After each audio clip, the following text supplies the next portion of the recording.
জয় মা কালী, জয় বাবা শনিদেব, জয় বাবা ভোলেনাথ। তো নমস্কার বন্ধুরা, আজকে আমরা আলোচনা করব কন্যা রাশির 5টি ভবিষ্যৎবাণী নিয়ে, যা কিন্তু 2025 সালে সত্যি হবেই।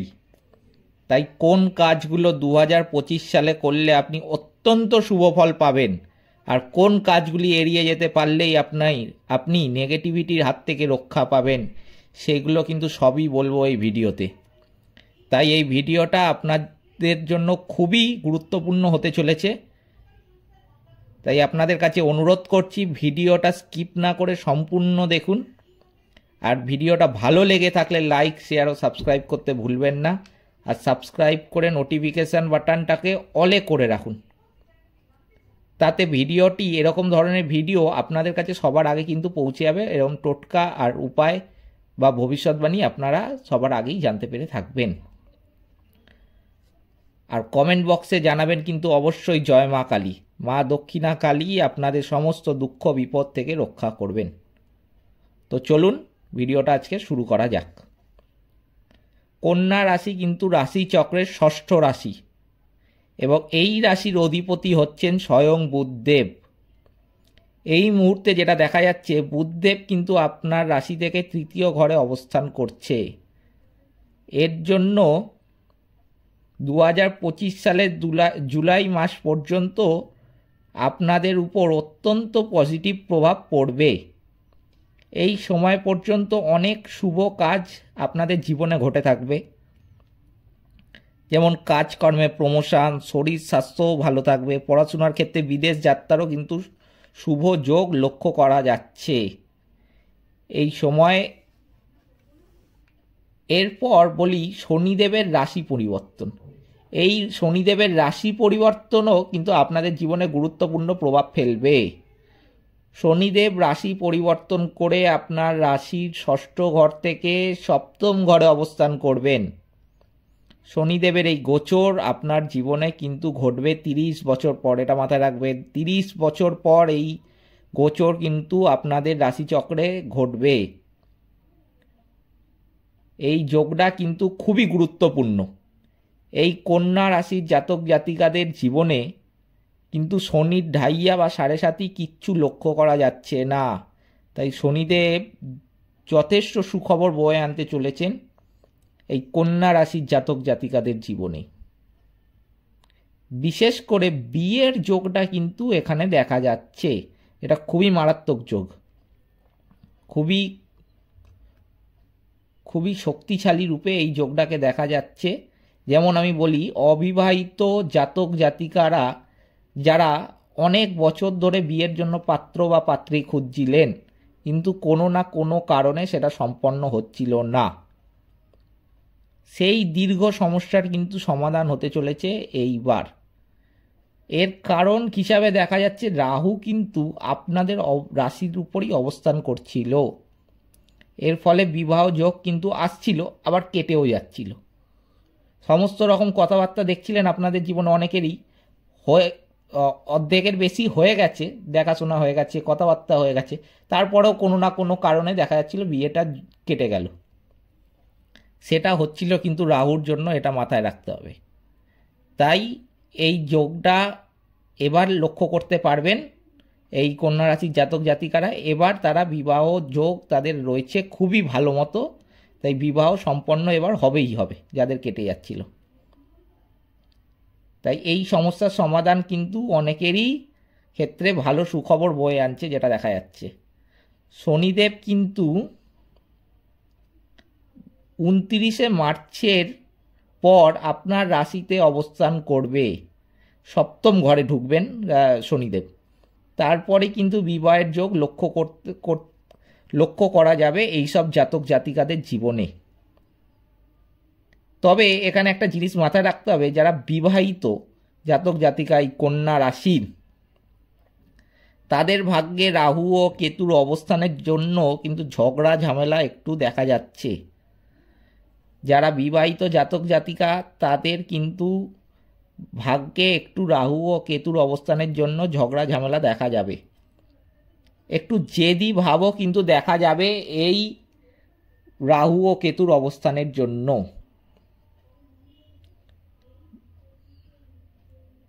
তারপরে চলে আসি 14ই মে।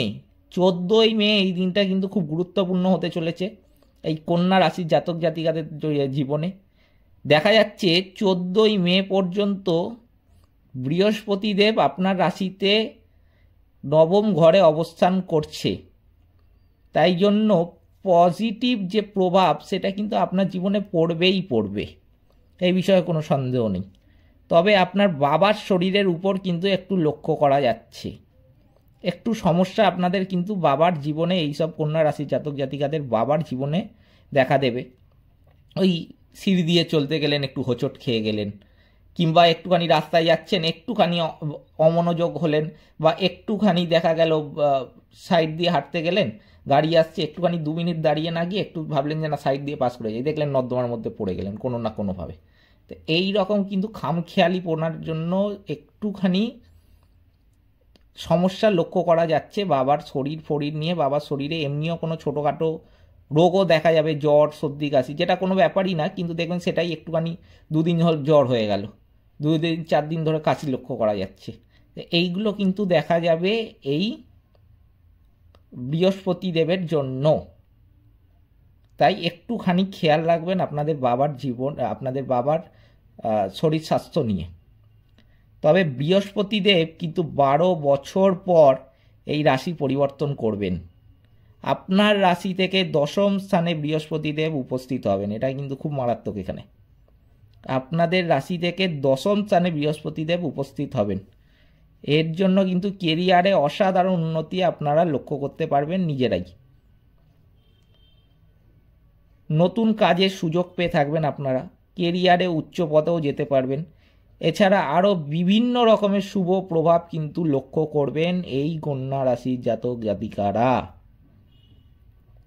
চাকরি প্রার্থীদের ক্ষেত্রে বলবো এপ্রিল মাসের মধ্যে কিন্তু তারা নতুন চাকরির সুযোগ পেয়ে যাবেন। অনেক দিন ধরে যারা চাকরি প্রার্থী চাকরির চেষ্টা করে যাচ্ছিলেন, পাচ্ছিলেন না, তারা কিন্তু এই 14ই এপ্রিলের মধ্যে নতুন সুযোগ পেয়ে থাকবে। 14ই এপ্রিল এখানে একটা মারাত্মক যোগও লক্ষ্য করা যাচ্ছে এই চাকরি প্রার্থীদের ক্ষেত্রে। এপ্রিল মাসটা কিন্তু খুবই মারাত্মক। 14ই এপ্রিল একটা যোগ রয়েছে, ভালো যোগ রয়েছে, শুভ যোগ। কিন্তু এপ্রিল মাসে চাকরি বাকরি আপনারা পেয়ে যাবেন। যারা পাচ্ছিলেন না তারা সবাই পেয়ে যাবার 99% সম্ভাবনা রয়েছে। 99% চাকরি পাবেন, যেটা দেখা যাচ্ছে। তবে এখানে কিন্তু বৃহস্পতি দেব 4র্থ ঘরে দৃষ্টি রাখার কারণে আপনার জীবনে বড় কোনো কিছু করে থাকবেন, যেমন গাড়ি কেনা বা বাড়ি কেনা বা জমি কেনা বা সোনা, এসব কিন্তু কিনবেন এই বৃহস্পতি দেব 4র্থ ঘরে দৃষ্টি রাখছেন বলে।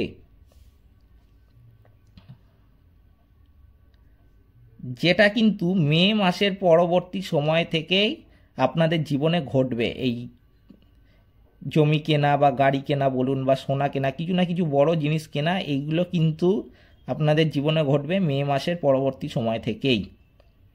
এরপর যেটা নিয়ে বলবো তা হলো কন্যা রাশির স্বাস্থ্য নিয়ে, জাতক জাতিকাদের স্বাস্থ্য নিয়ে। বিশেষত 2020 থেকে 2024 সাল পর্যন্ত এই রাশির মানুষদের শরীর একেবারে কোনো রোগ ঢুকলে তা সারতে অনেক বেশি সময় লেগে যাচ্ছিল।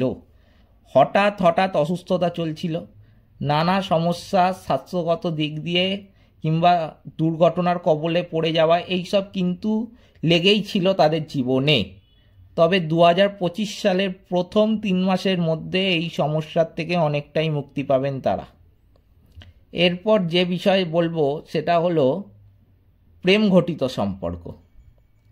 এটাও কিন্তু একটা মারাত্মকভাবে রয়েছে এখানে, প্রেম ঘটিত সম্পর্কটা যেটা দেখা যাচ্ছে এই রাশিচক্রে। এইখানে এই সম্পর্ক এখন আরও বেশি কিন্তু মধুর হতে চলেছে।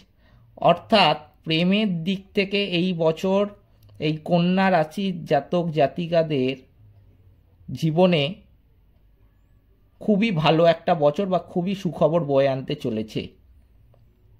কন্যা রাশির জাতক জাতিকারা মে মাস থেকে কিন্তু ভালো ফল পেতে শুরু করবে। এখন সবে কিন্তু জানুয়ারি মাস, তাই মে মাসে আসার আগে পর্যন্ত আপনারা নিয়ম করে 108 বার একটি মন্ত্র উচ্চারণ করবেন। সেই মন্ত্রটা কিন্তু লিখে রাখুন, আমি বারবার বলে দিচ্ছি, 108 বার করে মে মাস আসার আগে পর্যন্ত একটা নিয়মিত মন্ত্র আপনারা উচ্চারণ করবেন বা বলবেন। সেটা হলো ওম নমো নারায়ণ নমঃ। ঠিক আছে, ওম নমো নারায়ণ নমঃ।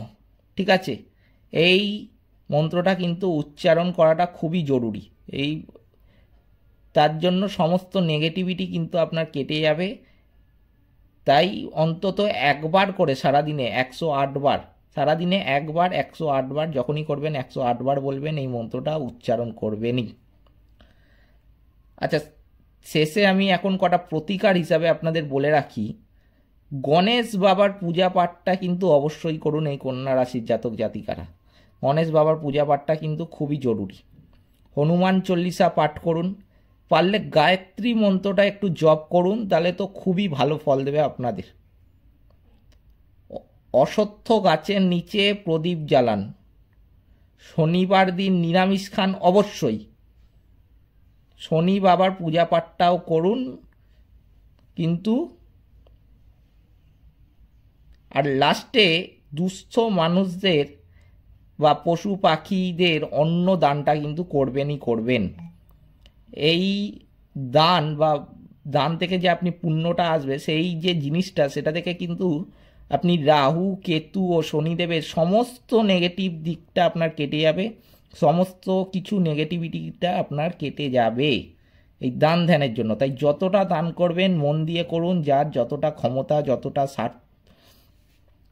সামর্থ্য, সেই সামর্থ্য মতো দান করুন, কিন্তু দান ধ্যানটা অবশ্যই করবেন। এই বলে এই নয় যে খাওয়াচ্ছি বলে খাওয়াতে হবে, বা বলেছে বলে আমি বলেছি বলে খাইয়ে দেবেন, সেটা নয়। মন থেকে খাওয়াবেন, তাহলে কিন্তু নেগেটিভের যা আপনার কিছুটা দিক রয়েছে সেগুলো সমস্তটাই কেটে যাবে। রাহু কেতু ও শনিদেবের সমস্ত নেগেটিভ দিকটাই কেটে যাবে। আচ্ছা, আজকের মতো এই পর্যন্তই। ভিডিওটা কেমন লাগলো অবশ্যই জানাবেন, আর কমেন্ট বক্সে কিন্তু লিখতে ভুলবেন না। জয় মা কালী। নমস্কার।